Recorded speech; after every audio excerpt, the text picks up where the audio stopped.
পুরভোটের জন্য হাতে নেই পর্যাপ্ত ইভিএম, হাইকোর্টে গেল রাজ্য নির্বাচন কমিশন। ইভিএম হাতে পেতে আদালতের দ্বারস্থ হয়েছে রাজ্য নির্বাচন কমিশন। আবেদন জানানো হয়েছে যে জেলায় জেলায় ইভিএম স্ট্রং রুমে পড়ে আছে, স্ট্রং রুম থেকে ইভিএম গুলিকে তুলে দেওয়া হোক রাজ্য নির্বাচন কমিশনের হাতে। জেলা শাসকদের এমনটাই নির্দেশ দিক কলকাতা আদালত। আবেদনের দ্রুত শুনানি চেয়ে প্রধান বিচারপতি ডিভিশন বেঞ্চের দৃষ্টি আকর্ষণ করেছে রাজ্য নির্বাচন কমিশন।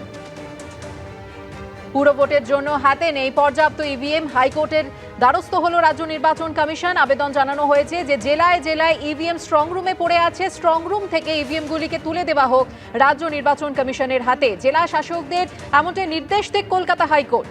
আবেদনের দ্রুত শুনানি চাওয়া হয়েছে এবং সেই আবেদন প্রধান বিচারপতি ডিভিশন বেঞ্চের দৃষ্টি আকর্ষণ করেছে রাজ্য নির্বাচন কমিশন।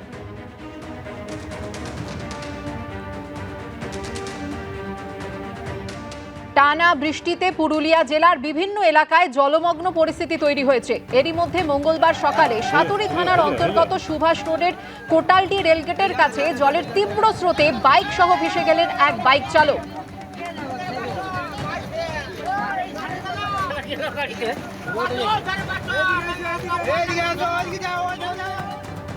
আর এবার আপনাদের দেখাবো পটাশপুরের ছবি। জলের তলায় চাষের জমি। টানা বৃষ্টিতে জলমগ্ন পূর্ব মেদিনীপুরের পটাশপুর ও হলদিয়ার একাধিক এলাকা। চাষের জমি, ঘর বাড়ি সবই তলিয়ে গেছে জলের তলায়।